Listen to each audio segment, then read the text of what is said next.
सोचिए, एक ऐसा दिन जहां हर चीज नॉर्मल लगती है। जंगल के रास्तों पर एक ट्राइसेराटॉप्स अपने बच्चों के साथ घास चर रहा है। दूर एक टायरानोसोरस रेक्स घूम रहा है, जंगल का राजा। हर हार्टबीट के साथ धरती हिलती है।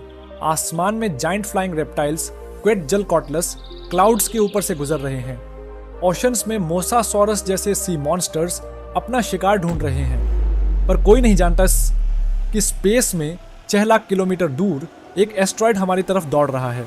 साइज माउंट एवरेस्ट से भी बड़ा, स्पीड 65,000 किलोमीटर प्रति घंटा, और डेस्टिनेशन अर्थ। कोई नासा नहीं, कोई सैटेलाइट नहीं, कोई टेलीस्कोप नहीं। डायनासोर के पास कोई वार्निंग नहीं थी। ये एक शांत दिन था, लेकिन मौत पहले ही सफर पर निकल चुकी थी। अगला दिन अर्थ की हिस्ट्री का सबसे बड़ा टर्निंग पॉइंट बनने वाला था। अब वक्त है शाम का, धूप ढल रही है, लेकिन हवा में कुछ अजीब सा है। जंगल के जानवर रेस्टलेसनेस महसूस कर रहे हैं। बर्ड्स अचानक उड़ने लगे हैं, जैसे किसी इनविजिबल डेंजर से भाग रहे हो। डायनासोर कंफ्यूज्ड है। पाचीसीफेलोसोरस सिर उठा के आसमान की तरफ देख रहा है। और फिर पहली बार एक चमकता हुआ पॉइंट, फायरबॉल, स्काई में दिखता है। एस्ट्रॉयड अब अर्थ के एटमॉस्फेयर में घुस चुका है। फ्रिक्शन के वजह से वो आग के गोले में बदल गया है, और स्पीड अब भी 20 बार तेज देना बुलेट। इस वक्त सब कुछ स्लो मोशन में लगता है। एक अंकाइलोसोरस जंगल के किनारे पर रुका हुआ है, कंफ्यूज्ड है। उसकी आंखों में रिफ्लेक्शन है, एक जलता हुआ आसमान, और फिर सब कुछ बदल गया। एस्ट्रॉयड ने अर्थ को टकरा दिया, एक जगह जो आज के मेक्सिको के गल्फ में है, और उस इम्पैक्ट ने जनरेट किया एक एक्सप्लोजन जो हिरोशिमा एटॉमिक बम से 10 बिलियन टाइम्स ज्यादा पावरफुल था। पहले आई हीट वेव, 10,000 डिग्री सेल्सियस तक की गर्मी। जो भी जिंदा था सब कुछ तुरंत जल गया। ना कोई जंगल बचा, ना कोई नदी, सिर्फ आग और राख। एक ट्राइसेराटॉप्स भाग रहा है, उसके पीछे डस्ट क्लाउड का सुनामी आ रहा है। एक प्टेरोसॉर हवा में उड़ रहा है, लेकिन गर्मी की लहर उसके पंख जला देती है। इस वक्त कोई प्रीडेटर नहीं था, कोई सर्वाइवल स्ट्रेटेजी नहीं थी, सिर्फ एक चीज थी, विनाश। डायनासोर के लिए यह था जजमेंट डे। शॉकवेव्स ने पूरे ग्लोब को हिला दिया। सुनामी उठे, माउंटेन तक पानी पहुंचा, वोल्केनोज फट गए और हवा में भर गया ऐश, डस्ट, स्मोक। एस्ट्रॉयड चला गया, पर उसके बाद जो छोड़ा उसने धरती का रंग ही बदल दिया। आसमान में धूल का एक भूत छाया हुआ था। सूरज तो था, पर दिखाई नहीं देता था। पूरे साल भर दिन भी रात जैसा था। डायनासोर अब शिकार से नहीं, भूख और ठंड से मर रहे थे। पहले जंगल थे, अब काले कब्रिस्तान जैसा दिखते थे। ना कोई पेड़, ना कोई पानी, सिर्फ ठंड, अंधेरा और मौत। एक वक्त था जब टायरानोसोरस रेक्स जंगल का राजा था। अब वो कमजोर होकर अपने ही दीनों के झूठे हिस्सों को चाट रहा था, सर्वाइवल के लिए। एक एक प्रजाति गायब हो रही थी, न सिर्फ डायनासोर बल्कि माइक्रोब्स से लेकर बड़े रेप्टाइल्स तक। यह एक्सटिंक्शन एक साइलेंट जेनोसाइड था। 66 मिलियन साल पुराना हॉरर मूवी जो रियल थी। और जैसे जैसे दिन बीते गए, धरती ने अपना चेहरा बदला। लेकिन क्या यह एंड था? नहीं।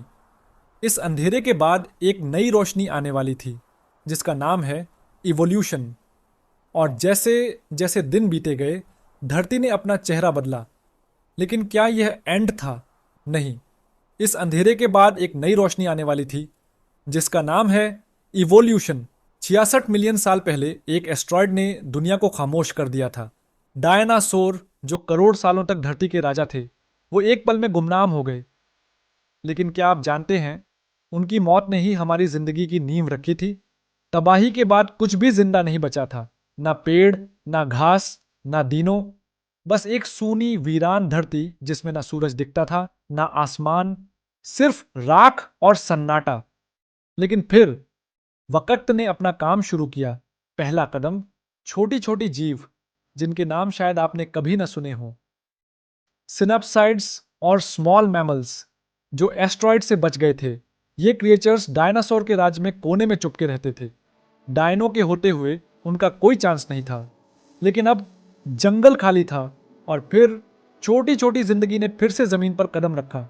सोचो, जब दुनिया अंधेरी थी, ठंडी थी और खाली थी, तब मैमल्स ने अपनी सर्वाइवल स्टोरी लिखी।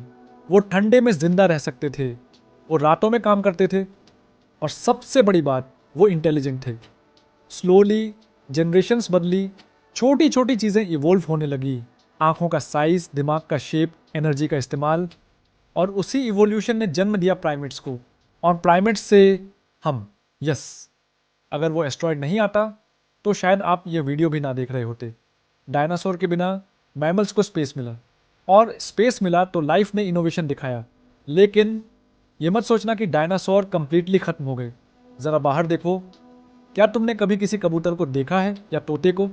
उनकी चाल, उनकी आंखों का स्ट्रक्चर, उनके अंडे, वो बर्ड्स असल में डायनासोर के डायरेक्ट डिसेंडेंट्स हैं। यस, सच ये है, डायनासोर आज भी जिंदा है, बस उनका रूप बदल गया। रेक से रॉबिन तक का सफर इवोल्यूशन की एक और कमाल की कहानी है। तो अगले बार जब कोई बर्ड उड़े, सोचो वो एक उड़ता हुआ डायनासोर है। चलो एक और सोचने वाली बात करते हैं। अगर वो एस्ट्रॉयड नहीं आता तो क्या होता? डायनासोर शायद आज भी जिंदा होते, और हम शायद कभी एग्जिस्ट ही नहीं करते। ना इंटरनेट होता, ना फोन, ना ये वीडियो। डायनासोर थे परफेक्टली इवोल्व्ड किलिंग मशीन। उनके पास कोई जरूरत नहीं थी इवोल्व होने की। वे 160 मिलियन साल तक राज करते रहे। और ह्यूमंस, अभी तो हम सिर्फ 3 लाख साल पुराने हैं। तो हमारा आना एक कॉस्मिक एक्सीडेंट था। एस्ट्रॉयड ने सिर्फ डायनासोर को नहीं मारा, उसने हमारे लिए रास्ता बनाया। मौत ने जिंदगी का दरवाजा खोला, और आज जब आप और मैं बात कर रहे हैं, ये सब उस एक पल की वजह से है।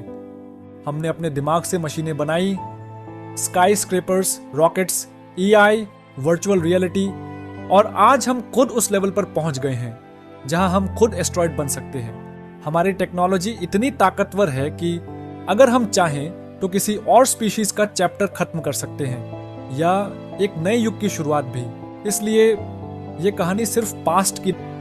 जो उठा उसने दुनिया बदली, और जिसने दुनिया बदली वो आज ये वीडियो देख रहा है। डायनासोर आए, उन्होंने दुनिया को रोशन किया। फिर एक एस्ट्रॉयड ने उनका पर्दा गिरा दिया, लेकिन स्टेज खाली नहीं रहा। उसी अंधेरे से एक नई रोशनी निकली, और वो रोशनी थी हम जिनमें अब वो कहानियां, वो दर्द, वो जीत जिंदा है। हम जो अब हिस्ट्री को समझकर फ्यूचर बना सकते हैं। ये सिर्फ एक कहानी नहीं थी, ये एक कसम थी जीने की। अगर आपको लगा कि ये कहानी सिर्फ डायनासोर की थी, तो सोचिए दोबारा, ये कहानी आपकी थी। लाइक करो अगर आप भी एक सर्वाइवर हो। कमेंट में लिखो, जिंदगी कभी नहीं हारती। और अगर आप फ्यूचर के चैप्टर्स भी देखना चाहते हो तो सब्सक्राइब करो, क्योंकि कहानी अभी बाकी है।